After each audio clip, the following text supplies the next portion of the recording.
আসসালামু আলাইকুম, স্বাগত জানাচ্ছি এমটিভি নিউজ 24 আন্তর্জাতিক সংবাদে। সংবাদের শুরুতেই থাকছে সংবাদ শিরোনাম। ট্রাম্পের পারমাণবিক পরীক্ষা ঘোষণার পর ইরানের হুঁশিয়ারি। ইরান বলেছে এটা শান্তি নয়, যুদ্ধের প্রস্তুতি। ইয়েমেনের হুতি নেতার ইসরায়েলকে জবাব, বলেছেন আমরা কোনো অপরাধীকে ভয় পাই না। হিজবুল্লাহ ক্রমবর্ধমান শক্তির কারণে ইসরায়েলের নিরাপত্তা মন্ত্রিসভায় তৎপরতা, জরুরি বৈঠক ডাকা হয়েছে। এদিকে গাজায় আবার বিস্ফোরণ, আবার ধোঁয়া। যুদ্ধবিরতি চলছে কিন্তু মানুষের মৃত্যু বন্ধ হচ্ছে না। এবং সর্বশেষ থাকছে জার্মানির উপর এরদোগানের সরাসরি আক্রমণ, বলেছেন গাজায় মানবতা মরছে আর তোমরা চুপ করে আছো। এতক্ষণ শুনছিলেন সংবাদ শিরোনাম, এখন বিস্তারিত। তবে তার আগে অনুরোধ থাকবে ভিডিওটিতে একটি লাইক দিবেন এবং কমেন্ট করে জানিয়ে দিবেন আপনি কোন জেলা থেকে বা কোথা থেকে আমাদের এই সংবাদটি দেখছেন। ইরান ডোনাল্ড ট্রাম্পের পারমাণবিক পরীক্ষার ঘোষণার তীব্র প্রতিক্রিয়া জানিয়েছে। ইরান বলেছে যে দেশ নিজেদের প্রতিরক্ষা বিভাগের নাম পরিবর্তন করে যুদ্ধ বিভাগ রেখেছে তারাই আবার পারমাণবিক বিস্ফোরণ ঘটাতে চলেছে। ইরানের পররাষ্ট্রমন্ত্রী আব্বাস আরাকচি সোশ্যাল মিডিয়ায় লিখেছেন যে পারমাণবিক অস্ত্রে সজ্জিত এই অহংকারী দেশটি যে নিজেকে বিশ্বের রক্ষক মনে করে সে আবার পারমাণবিক পরীক্ষা শুরু করছে। আর এই দেশটি আমাদের শান্তিপূর্ণ পারমাণবিক কর্মসূচিকে বদনাম করে, হুমকি দেয় এবং আক্রমণ করার কথা বলে, অথচ এসবই আন্তর্জাতিক আইনের স্পষ্ট লঙ্ঘন। আসলে ডোনাল্ড ট্রাম্প বৃহস্পতিবার দক্ষিণ কোরিয়ায় চীনের রাষ্ট্রপতি শি জিনপিংয়ের সাথে দেখা করার আগে ঘোষণা করেছিলেন যে তিনি পেন্টাগনকে ৩৩ বছর পর অবিলম্বে পারমাণবিক অস্ত্রের পরীক্ষা শুরু করার নির্দেশ দিয়েছেন, যাতে আমেরিকা, রাশিয়া ও চীনের মতো দেশের সাথে সমানে সমানে দাঁড়াতে পারে। কারণ ট্রাম্প মনে করেন যে বুরেভেস্টনিক মিসাইল যা রাশিয়া ৩-৪ দিন আগে পরীক্ষা করেছিল তা একটি পারমাণবিক ক্ষেপণাস্ত্র। ইরান ব্যঙ্গ করে বলেছে যে বিশ্ব শান্তির কথা বলছে আর আমেরিকা আবার যুদ্ধের আগুন জ্বালাতে ব্যস্ত। ইয়েমেনের হুতি নেতা আনসারুল্লাহ ইসরায়েলকে জবাব দিয়ে বলেছে যে তারা কোনো অপরাধীকে ভয় পায় না। ইয়েমেনের আনসারুল্লাহ অর্থাৎ হুতিদের সিনিয়র নেতা মোহাম্মদ আল ফারা ইসরায়েলি সরকারকে কড়া ভাষায় জবাব দিয়েছেন। বিশেষ করে ইসরায়েলের প্রতিরক্ষা মন্ত্রী ইসরায়েল কাটেজের হুমকির জবাবে আল ফারা বলেছেন যে আমরা কোনো অপরাধীর হুমকিতে থেমে যাব না, ভয় পাব না। তিনি কাটকেসকে সরাসরি নিশানা করে বলেন যে তুমি তোমার কোনো সামরিক উদ্দেশ্য অর্জন করতে পারোনি, তুমি তোমার কোনো লক্ষ্য অর্জন করতে পারোনি, তোমার অবস্থানের দুর্বলতা এবং মিথ্যা এখন বিশ্বের সামনে প্রকাশ পেয়েছে। আল ফারা ইসরায়েলের নেতৃত্বকেও চ্যালেঞ্জ জানিয়ে বলেছেন যে আমেরিকা এবং পশ্চিমা সংস্থাগুলির সাহায্য সত্ত্বেও তারা গাজা থেকে তাদের পণবন্দীদের নিজেদের চেষ্টায় উদ্ধার করতে ব্যর্থ হয়েছে এবং এখন তোমাদের ব্যর্থতা সবার সামনে উন্মোচিত হয়েছে। এই মৌখিক যুদ্ধ ইয়েমেন এবং ইসরায়েলের মধ্যে চলছে, যেখানে হুমকি এবং হুমকির পাল্টা আক্রমণ রয়েছে। পশ্চিমে ইরান সম্পর্কিত ব্যক্তিদের উপর কঠোর ব্যবস্থা নেওয়ার পর্ব শুরু হয়েছে। সামরিক দিক থেকে ইরানকে ধ্বংস করা এখন বিশ্বের শক্তিশালী দেশগুলির জন্য একটি শখের মতো হয়ে উঠেছে। ব্রিটেন একজন ইরানি ব্যাংকার ও ব্যবসায়ী আলী আকবর আনসারির উপর নিষেধাজ্ঞা আরোপ করেছে। লন্ডনের দাবি আনসারি ইরানের আইআরজিসিকে আর্থিক সাহায্য করেছিলেন। ব্রিটেনের মধ্যপ্রাচ্য বিষয়ক মন্ত্রী হামিজ ফকনার বলেছেন যে আইআরজিসির হুমকি এবং বিদেশে তাদের কার্যকলাপ সহ্য করা হবে না। তিনি বলেন, আমরা আইআরজিসির পক্ষ থেকে আসা কোনো বিপদকে ছাড় দেব না এবং প্রয়োজনে কঠোর পদক্ষেপ নেব। এখন এই কঠোর পদক্ষেপ শুধু নিষেধাজ্ঞা হবে নাকি অন্য কিছু তার সময় বলে দেবে।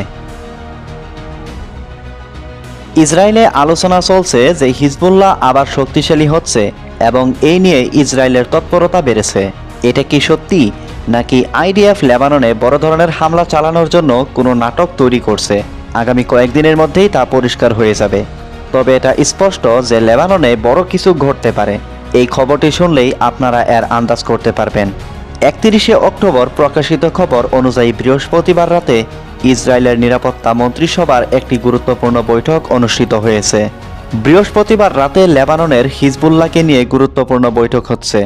এতে প্রধানমন্ত্রী নেতানিয়াহু, সেনাবাহিনীর শীর্ষ কমান্ডার এবং ইসরায়েলি গোয়েন্দা সংস্থার কর্মকর্তারা উপস্থিত ছিলেন। এই বৈঠকের আলোচ্য বিষয় ছিল লেবাননে হিজবুল্লাহর ক্রমবর্ধমান শক্তি একজন ইসরায়েলি কর্মকর্তা বলেছেন যে হিজবুল্লাহর স্থলভাগের কার্যকলাপের পরিপ্রেক্ষিতে এই বৈঠকটি অত্যন্ত গুরুত্বপূর্ণ। সূত্রানুসারে যা এই মিডিয়া রিপোর্ট বা এই মিডিয়া গ্রুপকে জানানো হয়েছে, ট্রাম্প প্রশাসনের কিছু সিনিয়র কর্মকর্তা লেবানন সরকারকেও ইসরায়েলের সাথে সরাসরি সংলাপ শুরু করার আহ্বান জানান। সরাসরি আলোচনা করার জন্য বলেছেন যাতে যুদ্ধের আগুন আবার জ্বলে ওঠার আগে কোনো সমাধান খুঁজে বের করা যায়। কিন্তু মাঠের পরিস্থিতি বলছে যে ইসরায়েল হিজবুল্লাহর সাথে আরেকটি বড় সংঘর্ষের জন্য প্রস্তুতি নিচ্ছে।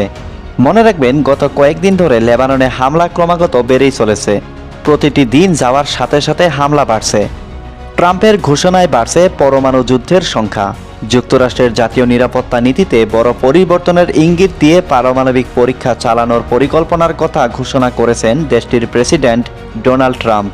তিনি সোশ্যাল মিডিয়ায় লিখেছেন, যেহেতু অন্যান্য দেশগুলো তাদের নিজস্ব পারমাণবিক অস্ত্রের কর্মসূচি পরিচালনা করছে, তাই আমি যুক্তরাষ্ট্রের যুদ্ধ বিভাগ সাবেক প্রতিরক্ষা দপ্তরকে সমতার ভিত্তিতে পারমাণবিক অস্ত্রের পরীক্ষা শুরু করার নির্দেশ দিয়েছি।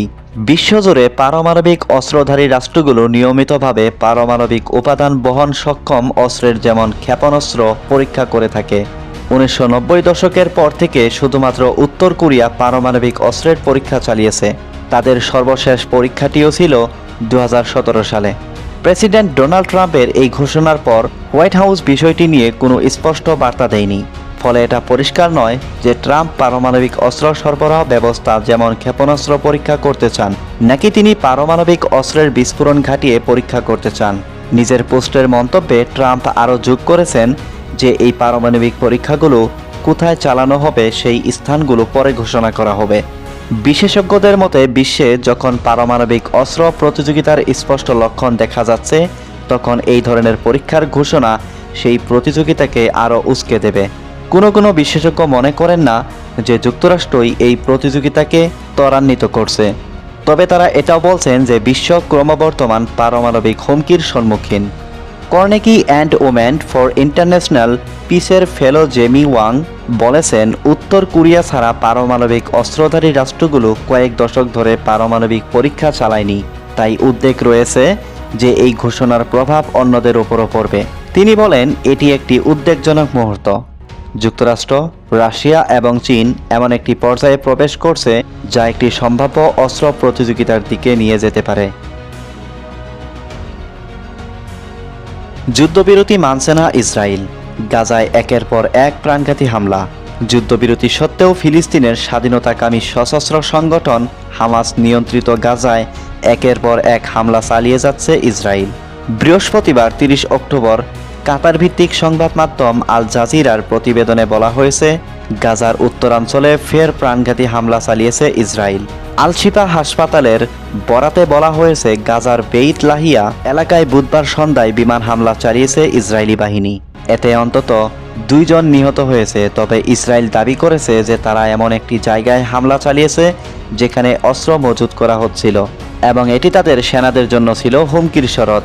গত 10 অক্টোবর থেকে গাজায় হামাস ও ইসরায়েলের মধ্যে যুদ্ধবিরতি কার্যকর হওয়ার পর উভয় পক্ষই একে অপরের বিরুদ্ধে যুদ্ধবিরতি লঙ্ঘনের অভিযোগ করেছে।